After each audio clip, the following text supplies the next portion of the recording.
नमस्कार and welcome students. मैं doctor Devendra Sharma, सहायक आचार्य समाजशास्त्र, राजकीय महिला महाविद्यालय सादुलशहर से आज आपका फिर से एक बार हमारे इस वीडियो में स्वागत, वेलकम। हमने पिछले वीडियो में कार्ल मार्क्स का द्वंद्वात्मक भौतिकवादी सिद्धांत पढ़ा था। आज हम इस वीडियो के अंदर कार्ल मार्क्स के जो सिद्धांत द्वंद्वात्मक भौतिकवादी सिद्धांत है उसकी थोड़ी समीक्षात्मक दृष्टि से उसको देखेंगे, उसकी व्याख्या की जाएगी कि क्या ये सिद्धांत सभी प्रकार के सामाजिक विकास और परिवर्तनों को समझने के लिए उपयुक्त है या नहीं, या पूरी तरह से गलत है, या इस सिद्धांत का क्या महत्व है। क्योंकि पिछले वीडियो में अनेक विचारकों के द्वारा की गई आलोचनाओं के ऊपर हमने बात की थी कि मार्क्स का सिद्धांत बहुत सारे विचारकों ने अनेक आलोचनाएं उनकी प्रस्तुत की, जिनमें प्रमुख रूप से हमने देखा था कि मार्क्स का सिद्धांत पार्श्विक प्रकार का सिद्धांत कहा गया था और परिवर्तन और विकास की उन्नति की जो दोषपूर्ण अवधारणा है उसमें इस सिद्धांत के बारे में बताई गई थी। द्वंद्ववाद का कारण नहीं प्रस्तुत करने की बात की गई थी मार्क्स के द्वारा। ये कहा गया था कि केवल भौतिकवाद को अत्यधिक महत्व दिया मार्क्स ने, मानसिक संतुष्टि, या ये कहा गया कि अन्य प्रकार की जो कोई भी तथ्य हैं भौतिकवाद के अलावा उनको इतना अधिक महत्व नहीं मार्क्स ने दिया। और बहुत सारे विचारकों ने ये भी कह के आलोचना की थी कि मार्क्स ने जिस तरह का उदाहरण प्रस्तुत किया अपने सिद्धांत में वो सामाजिक क्षेत्र में लागू नहीं किए जा सकते, और ये खतरनाक प्रकार की पद्धति बताई विचारकों के द्वारा बताई गई, क्योंकि इसमें मनुष्य को ये सिद्धांत आर्थिक प्रणाली का दास बना देती है, न कि उसका नियंत्रक और निर्माता। तो बहुत सारी आलोचना करने के बाद में ये प्रश्न उठता है कि क्या मार्क्स का ये सिद्धांत पूर्णतया गलत है, या इस सिद्धांत का कोई महत्व है? क्या ये सिद्धांत समाज में होने वाले सभी परिवर्तन या विकास को स्पष्ट कर पाता है? तो इन्हीं कुछ प्रश्नों के साथ आइए हम इस वीडियो के अंदर कार्ल मार्क्स के सिद्धांत की समीक्षा यदि करें तो हम देखेंगे कि कार्ल मार्क्स के इस द्वंद्वात्मक भौतिकवादी सिद्धांत का क्या महत्व है। मार्क्स ने समाज के विकास या सामाजिक परिवर्तनों के बीच में द्वंद्वात्मक भौतिकवाद का संबंध स्थापित किया है और इस आधार पर सभी प्रकार के परिवर्तन और विकास को द्वंद्वात्मक आधार पर स्पष्ट किया और वस्तुनिष्ठ नियमों का प्रतिपादन किया, जिसके अनुसार आर्थिक प्रणाली अर्थात उत्पादन की शक्ति और उत्पादन के संबंध में अंतर विरोध के कारण समाज में परिवर्तन या विकास होता है। उत्पादन संबंधों में परिवर्तन होने से आदिम साम्यवादी युग से दासत्व युग का विकास होता है, दासत्व युग से सामंतवादी युग का विकास होता है और सामंतवादी युग से पूंजीवादी युग का विकास होता है। और इसी प्रकार से आगे इस पूंजीवादी युग से समाजवादी समाज की स्थापना की कंसेप्ट है वो रखा गया। इन सभी समय में ये कहा गया कि उत्पादन शक्ति और उत्पादन के संबंधों में द्वंद्व के कारण से ही परिवर्तन हुए।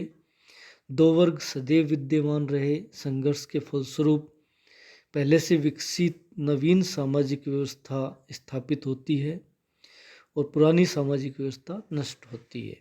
संपूर्ण द्वंद्वात्मक प्रक्रिया आर्थिक आधार पर संचालित होती है। आर्थिक संरचना में परिवर्तन होने से समाज की अन्य व्यवस्थाएं, सामाजिक, धार्मिक, सांस्कृतिक, राजनीतिक आदि व्यवस्थाएं व कला, धर्म, दर्शन, साहित्य आदि में परिवर्तन हो जाता है। ये परिवर्तन सदैव सर्पिलाकार निम्न से उच्च स्थिति की ओर होता है। इस प्रकार से आर्थिक संरचना में होने वाला परिवर्तन संपूर्ण समाज के अंदर परिवर्तन लाता है और समाज निरंतर विकास और प्रगति की ओर गतिशील होता है। इस तरह से मार्क्स ने परिवर्तन और विकास के लिए आर्थिक कारक को ही उत्तरदायी ठहराया है।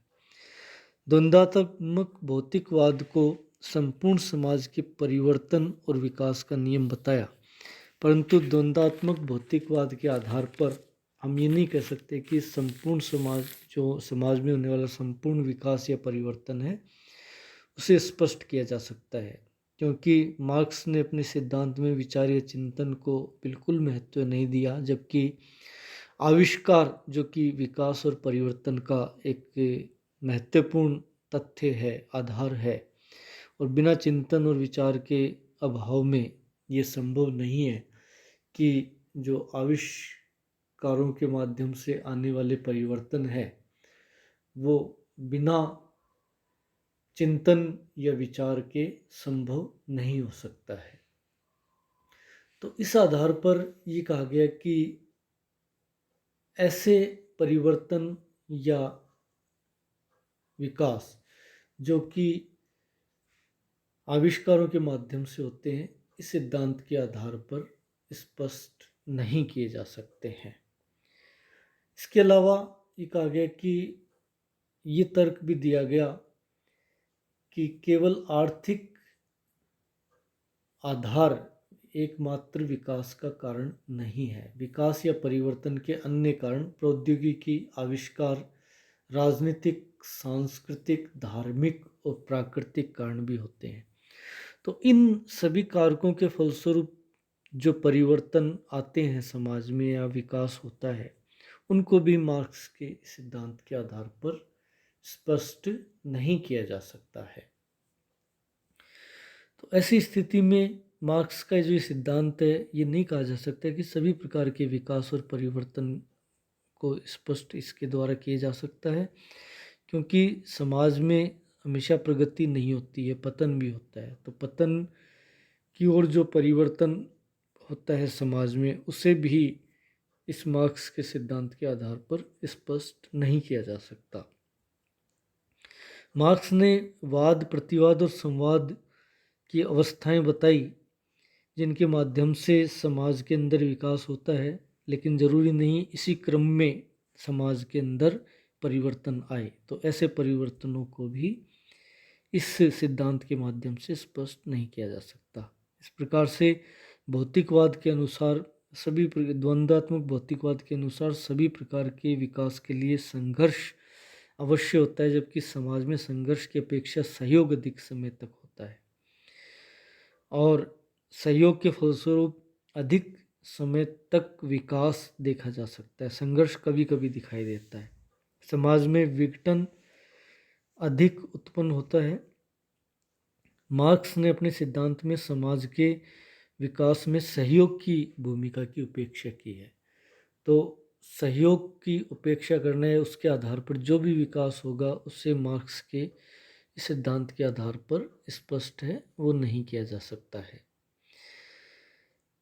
तो ये कहा जा सकता है कि मार्क्स ने समाज के विकास के अंतर्गत कुछ नियमों का निर्माण करने का द्वंद्वात्मक भौतिकवाद के आधार पर प्रयास किया, लेकिन संपूर्ण परिवर्तन या विकास की व्याख्या इस सिद्धांत के आधार पर नहीं हो सकती है।